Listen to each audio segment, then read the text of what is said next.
Hello dear viewers and welcome. Nobody, including car makers, likes to be accused of putting style over substance. The best cars out there can talk the talk and walk the walk.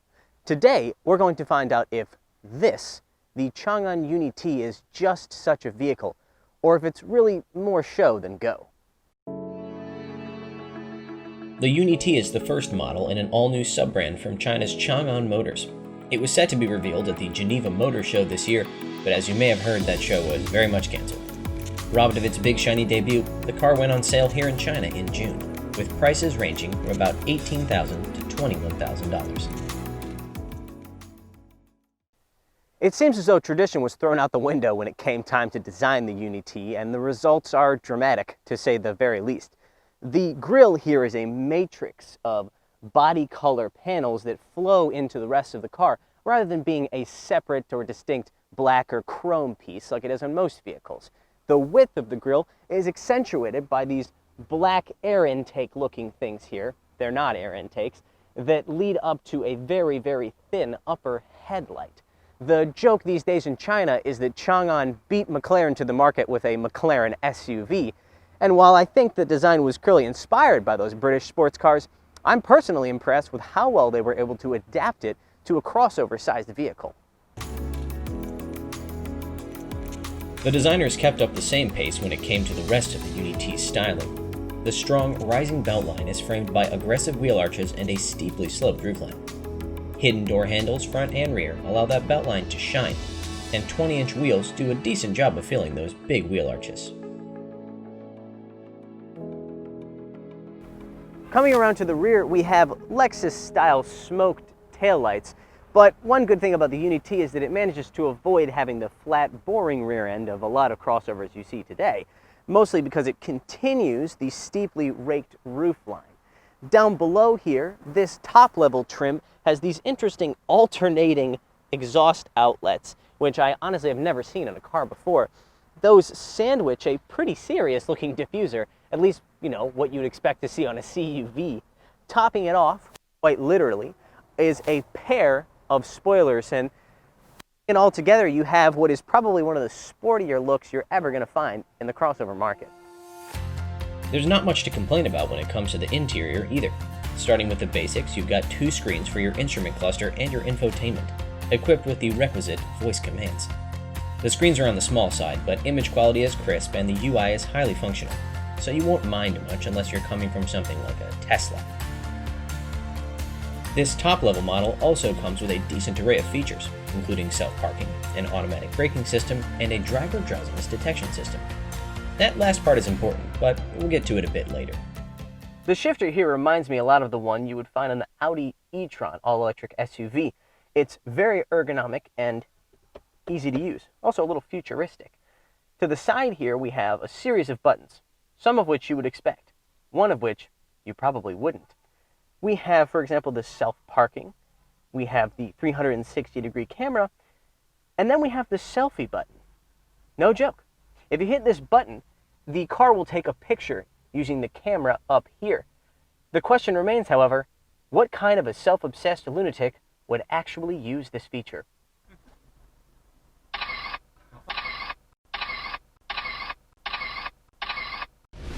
Rear passenger legroom isn't too bad, but I think that taller passengers are going to have to struggle with the headroom back here. Rear cargo space is also kind of at a premium, but that's what you get in exchange for that sexy roofline. One thing I have noticed driving this car around is that some of the materials in here aren't wearing very well. The owners only had the car for maybe 3 or 4 months, and it already seems like the material here on the shift lever, as well as the armrest, is kind of wearing in a way that I find very surprising. The material quality in terms of the way it looks is fine, especially for a car at this price level, but some of this just seems very, I don't know, not very good. The only other thing I noticed is that the little wheel here for the drive mode will sometimes, when you twist it to the left or right, will stick left or right, which it's definitely not supposed to do.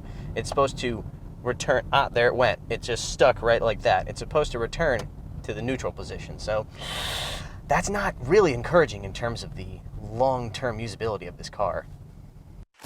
The Changan UNIT T is front-wheel drive only, and makes use of a 1.5-liter turbo 4-cylinder, making 180 horsepower and 300 Nm of torque through a 7-speed DCT. That engine, dubbed the Blue Whale by Changan, meets China's latest emission standards. With a name like Blue Whale, you'd expect it to be slow, but the 0 to 100 km/h time is a decent 7.6 seconds, more than adequate for a vehicle in this segment.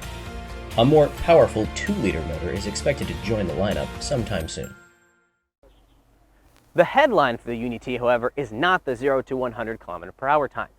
Do you guys remember that drowsiness detection system that I mentioned before? Well, it's part of what Changan claims is a Level 3 autonomous driving system. Level 3 is conditional full autonomy. That means under specific circumstances, the Changan UNIT T can offer hands-free, feet-free, and eyes-free driving. Compare this to Tesla's Autopilot or Cadillac's Super Cruise, which require you to either at least intermittently put your hands on the wheel or constantly monitor your eye line to make sure you're looking at the road ahead. The UNIT T has 5mm wave radar sensors, 6 cameras, and 12 ultrasonic sensors, and uses a fusion of that hardware to identify vehicles, pedestrians, traffic signs, and other road features. This differs from the system from Tesla, which relies more on visual input, hence its combination of 8 cameras, 12 ultrasonic sensors, and only 1mm wave radar sensor. The UNIT T's self-driving system has 2 modes, traffic mode and high-speed mode. In traffic mode, if the car is below 40 km/h or 25 mph, the autonomous system can completely take over. That's how you get that hands-free, eyes-free, and feet-free driving that I mentioned before. You can essentially do anything you want, read a book, or more likely just look at your phone. If the vehicle exceeds 40 km/h, the system will prompt you to look at the road ahead at the very least. If you fail to do so, it will eventually bring itself to a full stop. 主人，检测到您现在处于疲劳状态，我很担心你哦。 When the vehicle reaches 50 km/h, the system will enter high-speed mode. At this point, the UNIT T system is much like any other Level 2 system, except that it will suggest lane changes, which the driver need only confirm. In the high-speed mode, the driver can free their hands, but their eyes must observe the road ahead. I'd love to demonstrate all of that for you, but there's a bit of a problem.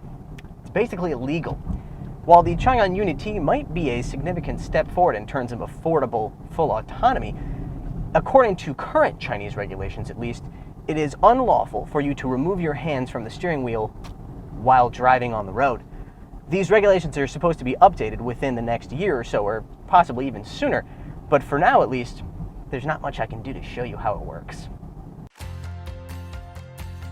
Even if the autonomous system was legal to use, it still only applies to a very specific set of driving conditions. So let's talk about what the UNIT T is like when you drive it the old-fashioned way. Obviously, the exterior styling is making a lot of promises about how this car is going to perform, and I can confirm that it does not follow through on those promises.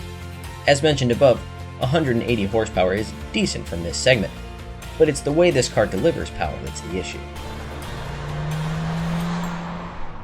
Like a lot of other cheaper Chinese cars that I've driven, the UNIT T portrays a lack of refinement under hard acceleration.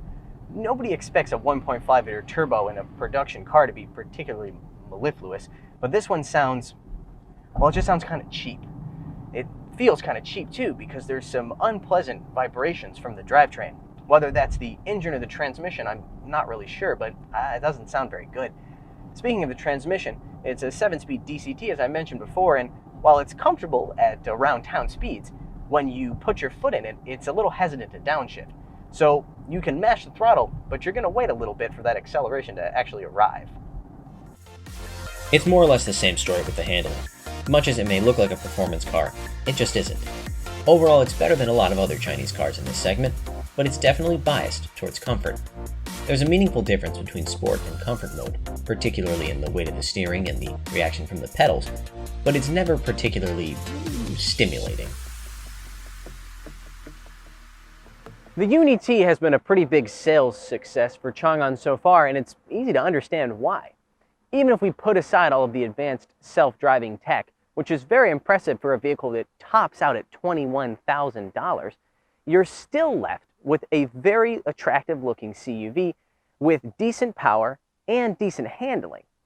Now, the exterior design may be writing checks that the suspension and drivetrain definitely cannot cash, but I still think it's fair to say that the UNIT T comes with a fair bit of substance to go with all of that style. All right, that's all for today. Thanks for watching.